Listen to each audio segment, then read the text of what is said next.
Well, good afternoon, Quest for Thunder viewers. We're here at the boat. It's a Saturday, and I'm on my own. Jean is at Stennis Space Center doing her Navy duty. And so we're here today looking at the AC system. Sorry that we've been kind of out of pocket for the last couple of weeks. We were out of town for a wedding, and then I got sick, so we haven't been out to the boat for a little bit, but we're still plodding along. An update on the overhead. Looks like Tuesday or Wednesday we'll start actually putting the overhead back in. We're going with a beadboard material, birch, and what we're going to do is we're going to basically coat it with epoxy, unthickened epoxy, and seal it up, and then we're going to prime and paint with a like an oil semi-gloss for the surface that's exposed to the salon. And so that should be starting on Tuesday or Wednesday. We're picking up the materials, I believe, Monday. So yeah, that's good. Moving right along on the overhead. We expect it'll take about a week or so, maybe a little bit longer, to put it up. Shouldn't be too difficult. Too difficult. But anyway, so when we start doing that, we'll show you some pictures of that too. But for now, let's go down below and take a look at what we're doing with the AC system. All right, go down below here.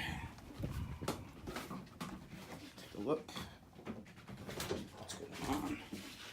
All right, so in this boat, we have these air handler units.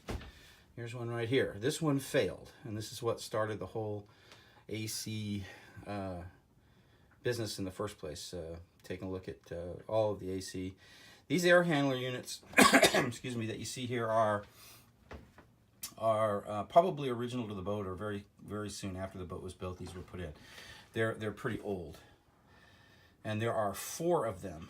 This one here in the near the nav station. Then there's one in the master cabin, right there behind that grate. Excuse me, is another air handler unit, and that's the control panel. It's a digital control panel. This control panel services this air handler unit here, and the one that I just showed you out here in the passageway. And those 2 air handler units are connected to the compressors that you see here in the engine room. So the one on the right is the aft compressor, cruise air compressor, and the one on the left is the forward cruise air compressor. Now, the situation with these compressors is that the compressors are 12,000 BTU compressors, both of them, the forward one and the aft one, both 12,000 BTUs. So, unbeknownst to us, these air handler units were actually rated at 8,000 BTU each, which means they need to be supported by a 16,000 BTU compressor. So that's the first problem. We also have 2 more. One is here in the salon, the forward end of the salon, and there's the controller for that one. Same controller, and that's where the air handler unit sits, and there's the vent.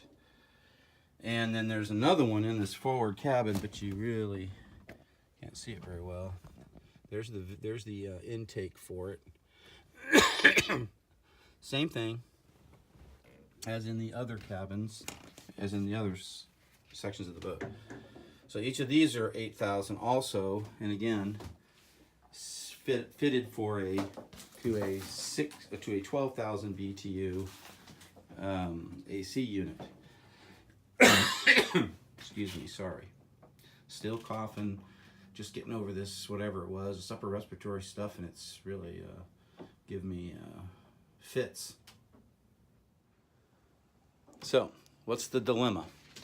Well,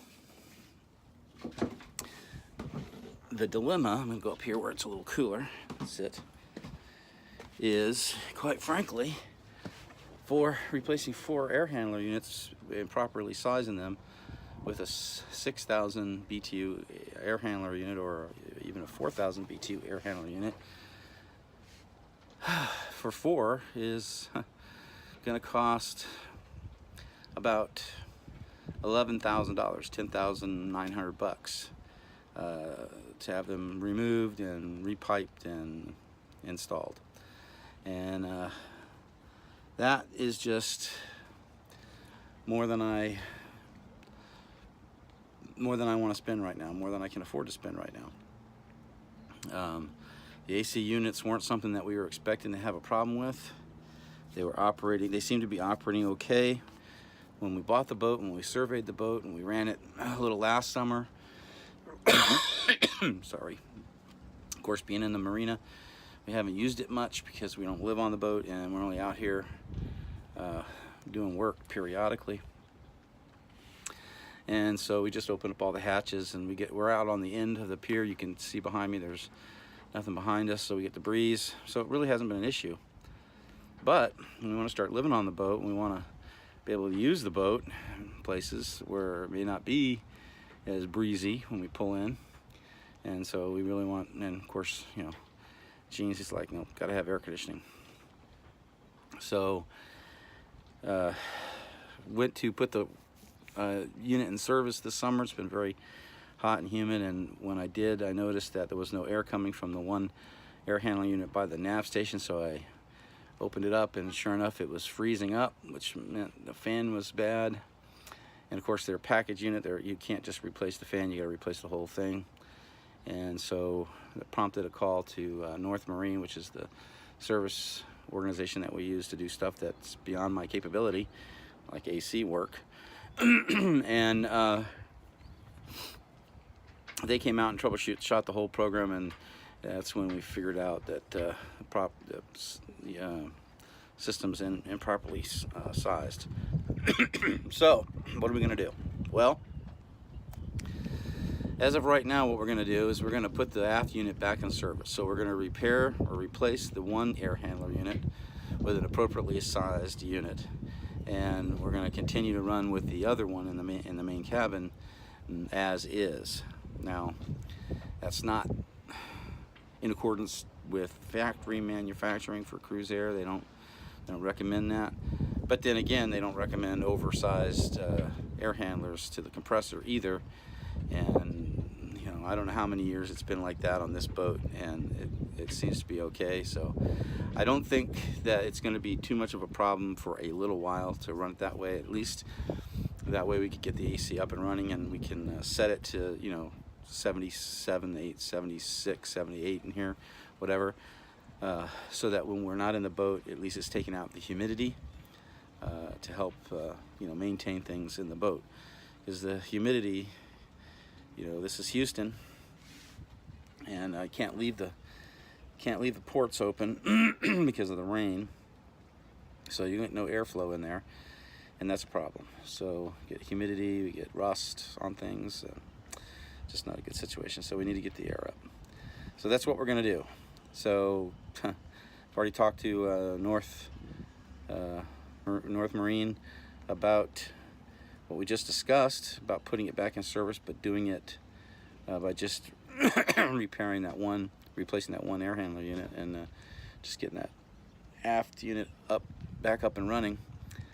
And so they've already put the work order together and everything, so probably next week or so we'll get that done. The forward system, even though it's not sized properly, when they came out to troubleshoot, they did notice that it was low on coolant and that there was a leak, and so they did some tracing and found the leak, fixed it, and did some other work on the forward system and got it back into operation. So it works, you know, as best as it can, given the age of it. So we just need to get the back one back up, and Once we do that, then we'll have at least some AC in the boat, and hopefully enough to keep it from being too humid and nasty inside. So anyway, that's what we're doing. That's the work that's coming up. We got the overhead starting during the week.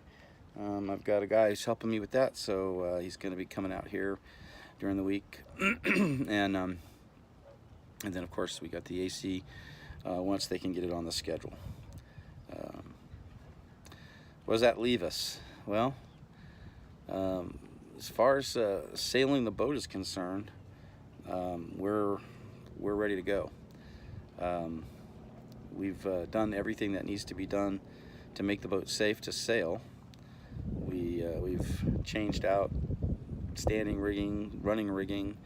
We've done overhauls on both the engine and the generator. Recently rebuilt a starter. We've checked all the through hulls, and we've gotten a new anchoring system up there, a new chain, a new anchor swivel. So I think we're set. And now it's just getting out there and enjoying it a little bit. It's been work, and no sail, so it's not been all that pleasant. And I think it's starting to wear on both Gene and my nerves a little bit, doing all this work and not being able to enjoy the boat at all for what it was built for. So I think coming up next weekend, Gene will be back, and I think maybe we might be out on the bay a little bit. So keep an eye out. We'll put videos up as there's content available. And I appreciate you guys watching and following us, and I appreciate the comments. Keep commenting. If you haven't already subscribed, please subscribe to Quest for Thunder, and share these videos with your family or your friends. It helps the channel to grow, and we appreciate it, and we look forward to bringing you another video hopefully next week. So until then, from the crew of Thunder, fair winds and following seas.